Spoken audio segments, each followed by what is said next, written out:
What's going on, bro? What it do? What it do?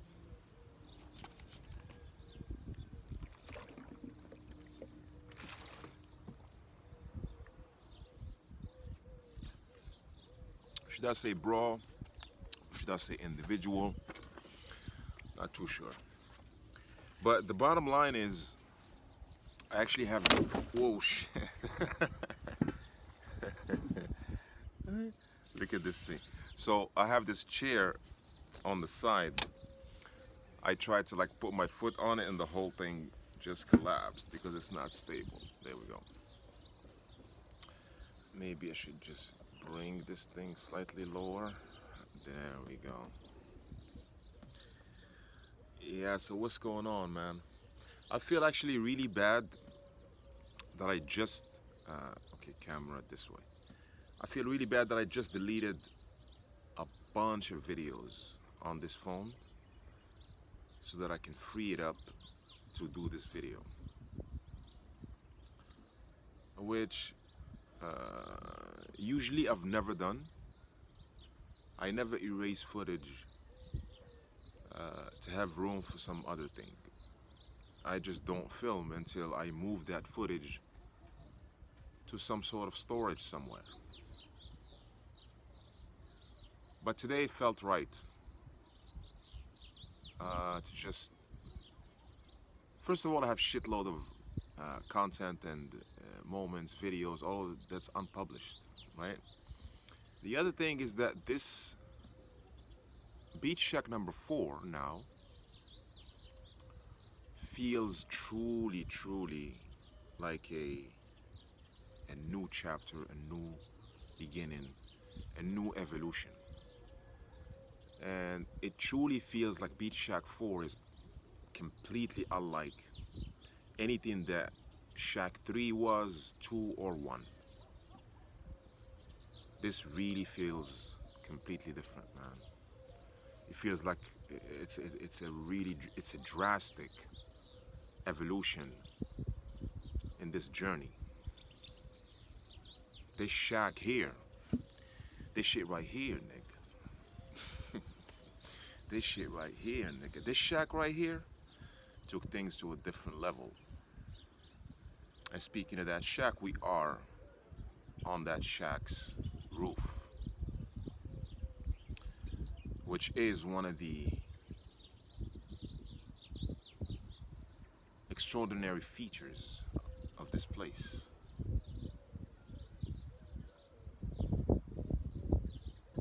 Of course, an incredible legendary surf break right behind us. Incredible surf break to the right. Incredible surf break further to the right. And then of course to the left, a whole shitload of surf spots stretching for the next probably 100 miles that way. Almost. Right? 50 to 80. But basically a huge stretch of incredible waves, man. When there's size, when there's swell, there's size and swell everywhere, pretty much. But of course, the most swell in the region actually hits K11, which is literally my favorite surf spot, right? And I always felt that that is the most consistent surf spot around. And I actually asked ChatGPT this, which was incredible, right? I asked it, I gave it some context about the region, the surf in the area, and I need to stay mindful of hydrating myself.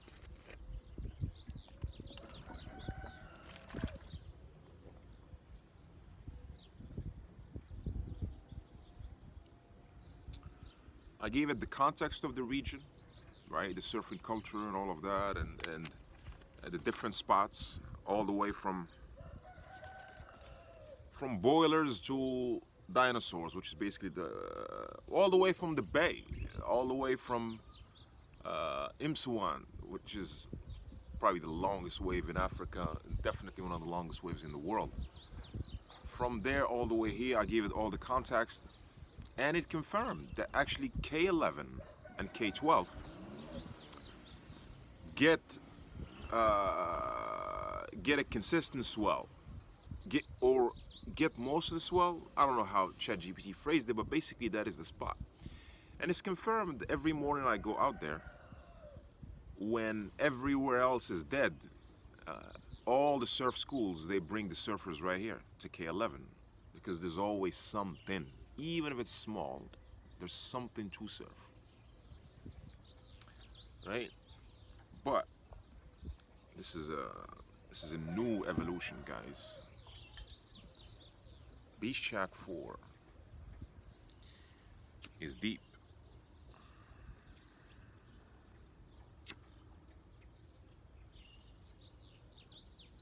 Like deep in these streets.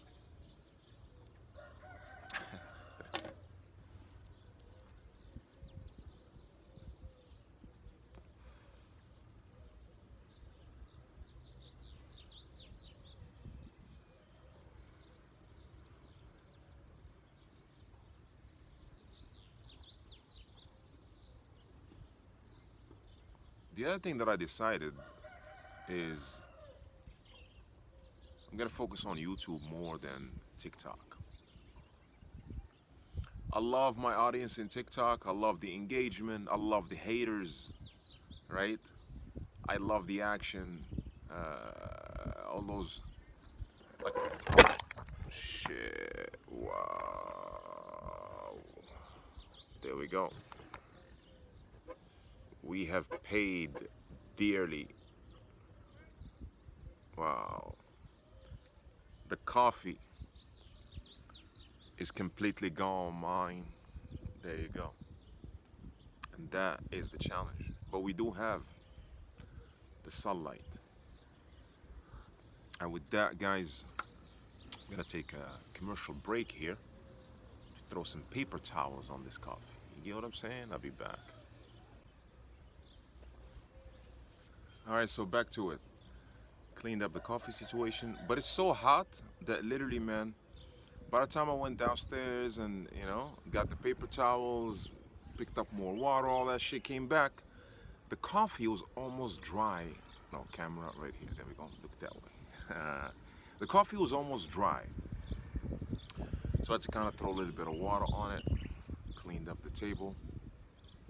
And of course, as I'm saying this, these are attempts to buy time in order to figure out what to say.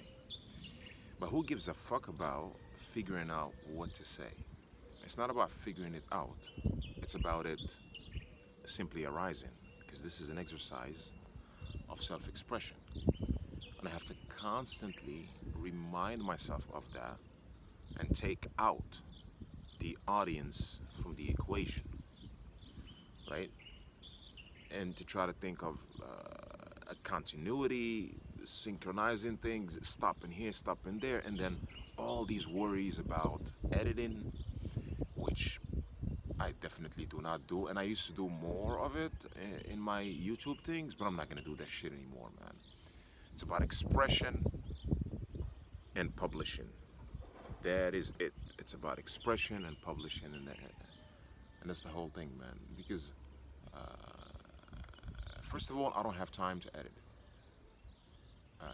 Period.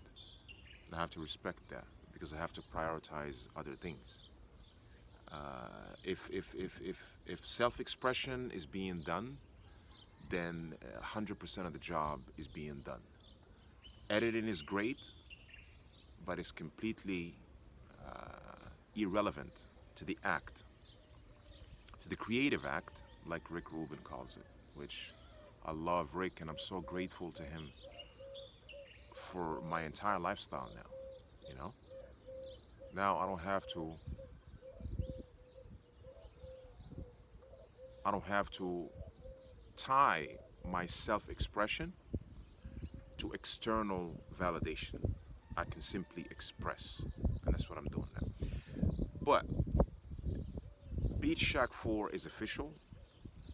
Beach Shack 4 feels like a completely drastic evolution from Shack 2. from Shack 3, Shack 2, and Shack 1. Because of a whole, because of a lot of factors. But that's not something to get into right now. I think that both things that I want to tackle before I wrap up this video. For one, my choice now to focus more on YouTube versus TikTok, right? I love doing the lives on TikTok. I love dropping the videos there. But TikTok feels more local, while YouTube feels more global. And also, TikTok is very snappy, and the audience is already coming in to the space with a lot of dopamine-induced activities. Don't know if I'm putting that, but people are basically, they're in a state of mind of being full of dopamine. And that is great or not great. That's not the judgment I'm trying to make here. But when they land in contrast with my energy, which is I'm trying to be in the moment, and I'm trying to actually get rid of the reactional side in me and the emotional side. That's my daily practice that I'm trying to actually get rid of. But a lot of the audience in TikTok is coming with that energy. And it's not an issue that they don't connect, but I always feel that I'm being drained, right? And I have worked on that to try to be more present in the TikTok lives despite the energy of the audience. And I've really improved in that, but at the same time, it's still not an exercise of pure self-expression, because there's still an audience that's live that can dip in right now and interact with you, engage with you. And I don't moderate comments. Let me kind of start. I'm going a bit fast here. Let me go ahead and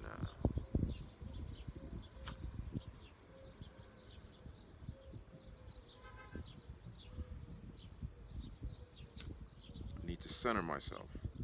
I see this energy is coming from, a lot of this is coming from TikTok and the lives. Because before TikTok, I've actually filmed videos for 8 months, right? But never published anything. But I did not feel this draining energy when I introduced TikTok lives to my life. And so the live process, man, is, I don't think it's as healthy for me. I think lives, they should be like really pre-planned with a protective layer for my energy. But a live is literally like going backstage and watching an artist work, or going in the studio, right? You have access to the creative process. And if your energy is not aligned, it doesn't have to be aligned. If your energy is not supportive of that artist, you're gonna disturb their work. And a lot of the audience that comes in the lives is very disturbing to the artistic process. But on YouTube, it's longer format and it's a controlled environment. Right now, I'm the only one in this space, and I'm able to self-express with no hindrance or interruption, right? So that's that. The other part is in Shack 1.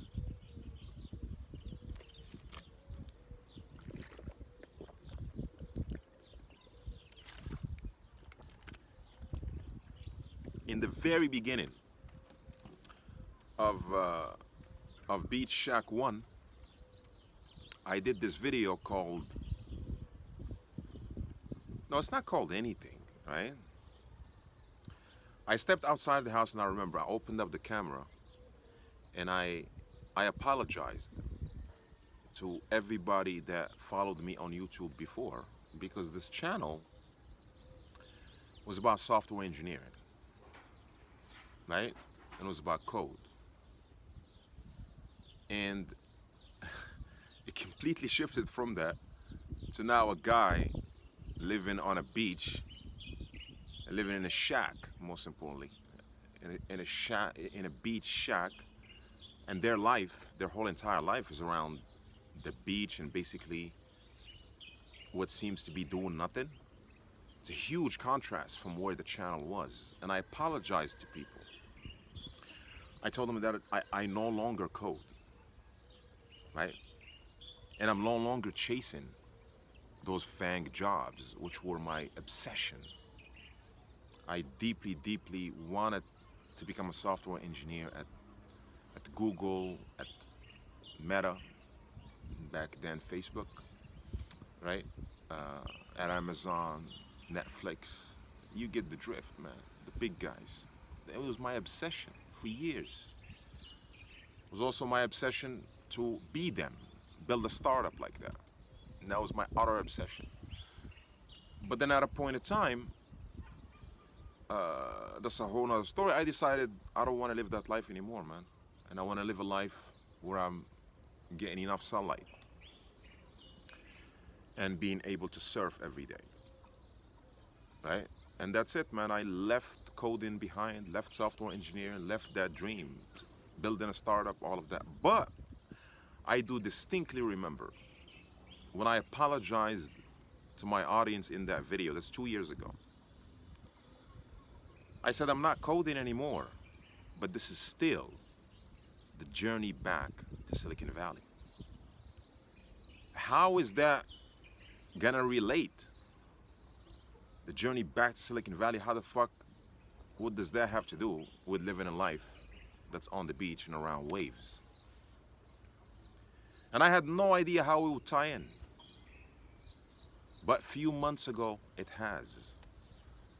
Because a few months ago, I picked up a code editor again. And now I'm never looking back. I started again touching code. And it wasn't a decision I made. It's something that has just showed up. So in Ramadan, I went to have iftar somewhere, right? It was a random day. And I said, you know what? I'm gonna go outside and have iftar outside, right? And it's not something I really like because most of the places, the iftar is pretty light. Some places do like a really nice buffet, but it's usually pretty light, and I have to go back to the house and continue eating. But that day I did it. And I was sitting outside on the terrace, eating, breaking fast. There was this dude to the right of me, right? And he's sitting there eating. We start chopping it up. By the way, this dude came there, man, with this big ass truck. You know what I'm saying? Like, dude, he looks like money. You know what I'm saying? It's that type of dude. So we're chopping it up, and then he says, this guy's an entrepreneur. He has a company. And he has 30 people working for him. Right? 30 people. He said he took down his team from 30 people to 5. I said, whoa, that's really interesting. But the lead up to that, he was talking about this great thing that happened in his business. He was describing it as something that was very, very beneficial for his business. But when he said that, that's not what I thought the conversation was gonna go. I thought it was gonna be something about operations, something about using some other technology, something about whatever. But yeah, this was a use of technology, but basically took the team from 30 to 5.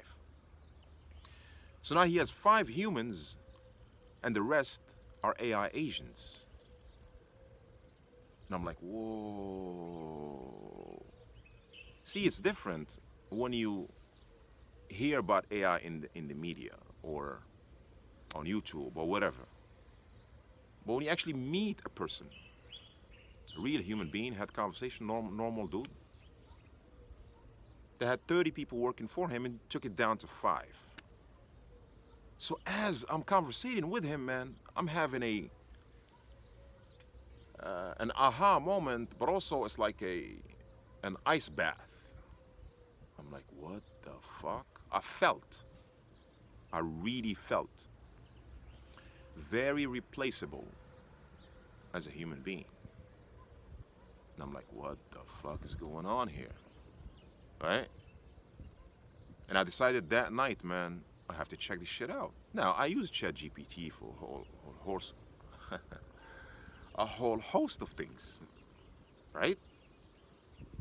But I never thought about the code part. So that night I come back to the house, right? Let me hydrate.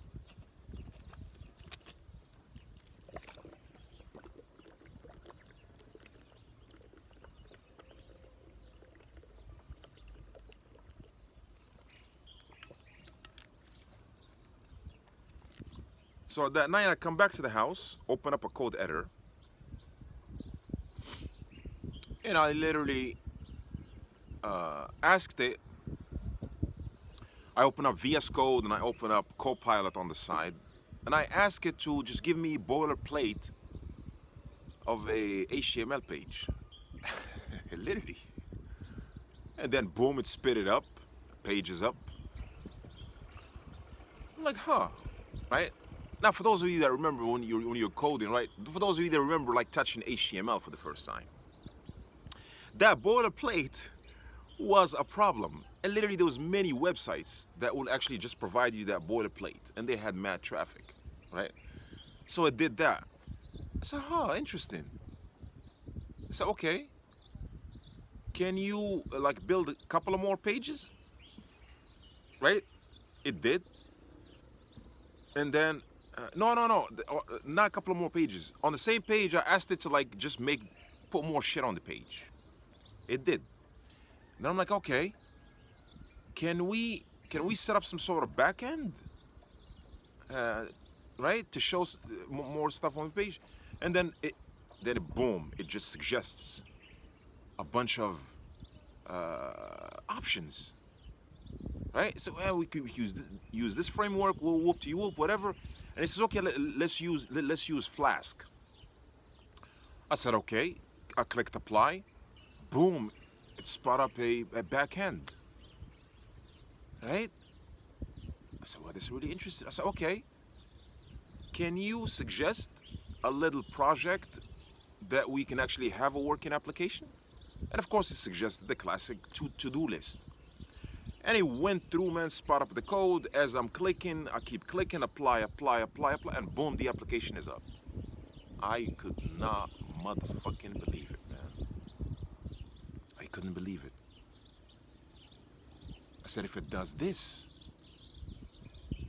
then for sure, the AI will be good enough, will become good enough to do everything else. And from there,